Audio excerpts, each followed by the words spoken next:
अस्सलाम वालेकुम dear students, class 10th हम पढ़ रहे हैं डेमोक्रेटिक पॉलिटिक्स और हमारा टॉपिक है पॉलिटिकल पार्टीज़। जैसा कि हमने लास्ट क्लास में पढ़ा national parties, 7 national parties of India, जिनमें से हमने 5 के बारे में पढ़ा। Indian national Congress INC, Bharatiya Janata party BJP, all India Trinamool Congress AITC, Bahujan Samaj party BSP, nationalist Congress party NCP। Nationalist Congress party जो है ये इंडियन नेशनल कांग्रेस से ही टूट कर बनी है। और आज हम पढ़ने जा रहे हैं कम्युनिस्ट पार्टी ऑफ इंडिया। ये भी 2 हिस्सों में बढ़ गई है, communist party of India and communist party of India Marxist. तो चलिए हम देखते हैं।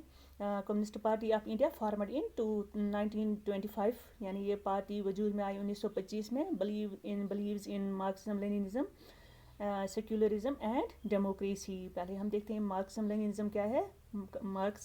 Karl Marx, German philosopher, economist and historian. And ये जो लेनिन है, व्लादिमीर लेनिन, ये रशियन रिवोल्यूशनरी एंड पॉलिटिशियन है।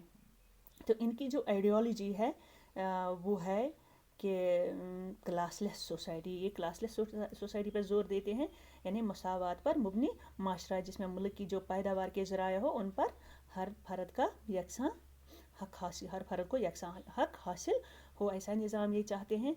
और सेक्युलरिज्म, यानी जैसा कि हमने पहले भी पढ़ा कि ऐसा निज़ामी हुकूमत जिसमें मज़हब का अमल दखल ना हो, यानी किसी मज़हब को के लिए काम ना करके, किसी मज़हब के लोगों के लिए काम ना करके मुल्क की तमाम आवाम के लिए काम करना, उसे सेक्युलरिज्म कहते हैं। एंड डेमोक्रेसी, जमहूरी निज़ाम, इन चीज़ों को ये बिलीव करते हैं, मानते हैं, सपोर्ट करते हैं। Opposite to the forces of sectionism and communalism. और जिस चीज़ को ये नहीं मानते, जिसको ये अपोजिशन करते हैं, वो है सेक्शनिज्म। सेक्शनिज्म किसे कहते हैं, यानी जब कोई मुल्क की कोई रियासत मुल्क से अलहदा होना चाहते हैं तो उसको सेक्शनिज्म कहते हैं। जैसे कि पाकिस्तान हिंदुस्तान से अलग हो गया, बांग्लादेश पाकिस्तान से अलग हो गया, या कश्मीर हिंदुस्तान से अलग रहना चाहता है। इसी तरह से यहाँ श्रीलंका में जो तमिल टाइगर्स हैं वो अपना अलग स्टेट बनाना चाहते हैं। तो इस तरह के निज़ाम को ये अपोज करती है ये पार्टी। एंड कम्युनलिज्म, मज़हब के नाम पर लोगों को बांटना, उस निज़ाम को भी ये अपोज करते हैं। Became week after the split in the party इन 1964। ये पार्टी वीक हुई कब? जब 1964 में इसके 2 हिस्से हुए। That led to the formation of CPIM, जिससे फिर दूसरी पार्टी बनी, यानी Communist party of India Marxist. Significant presence in the states of Kerala, West Bengal, Punjab, Andhra Pradesh and Tamil Nadu. ये कुछ स्टेट्स हैं जिसमें इस पार्टी को अच्छी खासी पकड़ हासिल है। वेस्ट बंगाल में, पंजाब में, आंध्र प्रदेश और तमिलनाडु में। It is support base declined over the years. और कई सालों तक जो इसका सपोर्ट बेस था वो कम होता गया। Advocates the coming together of the left parties to build a strong left front.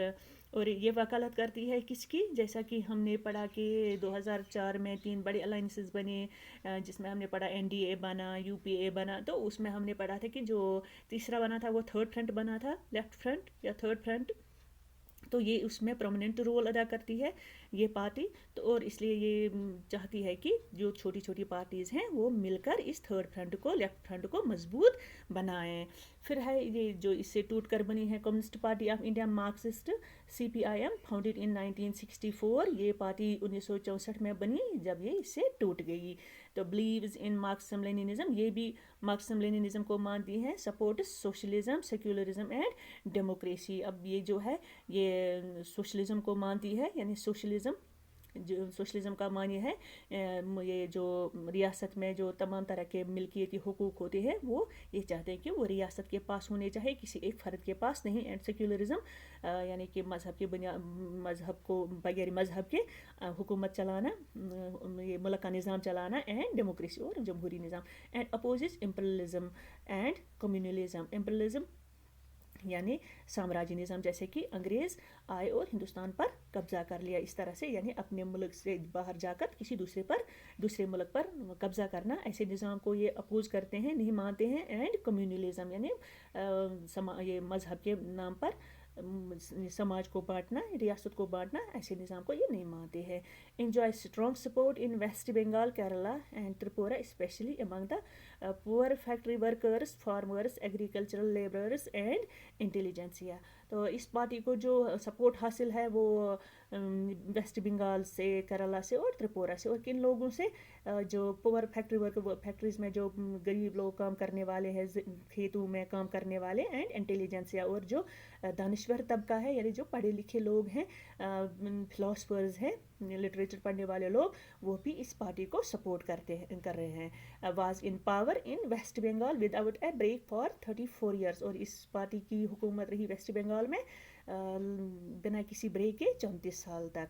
ये था आज का टॉपिक, उम्मीद है आपको समझ में आया होगा। तो बाकी अगले टॉपिक में पढ़ेंगे, तब तक के लिए अल्लाह हाफिज़, स्टे होम, स्टे सेफ।